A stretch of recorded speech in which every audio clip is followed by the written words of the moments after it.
आसन का हम अभ्यास करेंगे, इसका नाम है मलासन।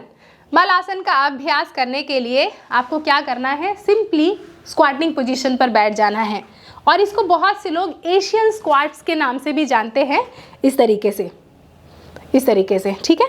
तो आराम से आपकी पूरी बॉडी का वेट आपके दोनों पैर के पंजों पर इक्वली डिस्ट्रीब्यूटेड है। एड़ियाँ, आपके पूरी सारी उंगलियां, पैर का पंजा नाइसली मैट पर आपने रखा हुआ है।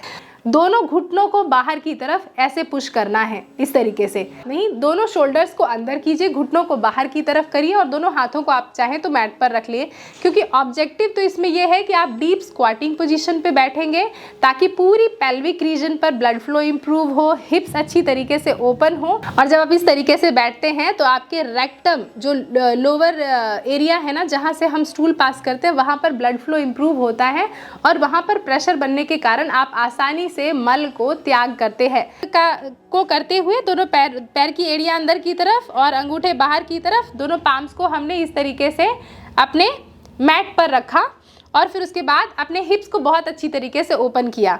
अब क्या करेंगे कि आपके दोनों हाथ की हथेलियों को पैर के पंजे यानी हाथ की जो उंगलियां हैं इसको लेटर की तरह जैसे एनवेलप में डालते हैं ना, उस तरीके से ऐसे हमने फंसा लिया।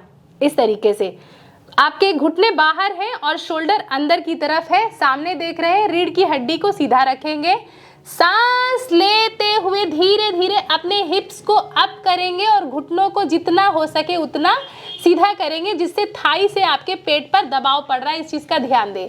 और फिर उसके बाद सांस छोड़ते हुए वापस से आपने बैठ जाना है मलासन में। इसका अभ्यास मिनिमम 1 मिनट कर लें और वैसे तो देखें तो 10 से 15 बार, जितना आपकी स्ट्रेंथ हो अच्छी वैसी कर लें।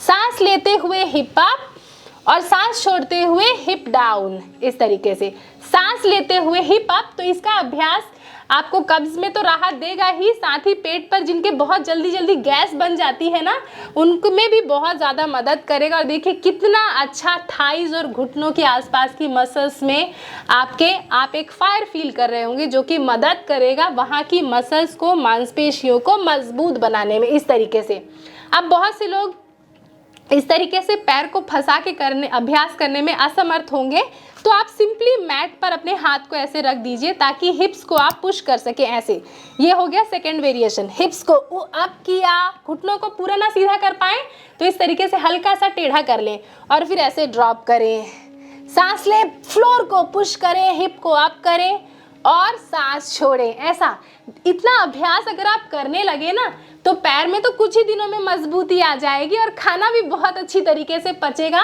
और आप अपने खाने को एंजॉय करेंगे गिल्ट फ्री होके। अब बहुत से लोगों के लिए तो ये भी करना बहुत मुश्किल होगा, तो जो मलासन में मैंने आपको वेरिएशन बताया था ब्लॉक्स की मदद से, तो आपको सिंपली अपने ब्लॉक्स को ऐसे अपने हिप्स के नीचे रख लेना है, आराम से बैठ जाना है, हाथ को आगे रखना है। ये बुजुर्ग भी आसानी से कर सकते हैं, घुटनों में दर्द हो जिनको वो भी आसानी से कर सकते हैं।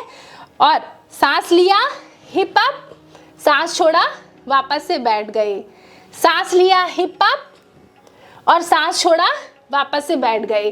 देखा कितना आसान है, फ्लोर को बस पुश करना है और फिर वापस से ऐसे बैठ जाना। तो इसका अभ्यास अगर आप 1 मिनट ना कर पाएँ तो शुरू में 10 सेकेंड कर लें, फिर थोड़ा टाइम बढ़ाएं, 30 सेकेंड कर लें, फिर थोड़ा टाइम बढ़ाएं, 1 मिनट का अभ्यास हो गया। एकदम से 1 मिनट का अभ्यास कर पाना थोड़ा मुश्किल होगा। तो इन पोस्चर्स का अगर आप अभ्यास करते रहते हैं ना, तो आपकी थाइस के अराउंड, हिप्स के अराउंड जो एक्स्ट्रा फैट इकट्ठा होती है, उन फैट को भी पिघलाने में बहुत मदद मिलेगी।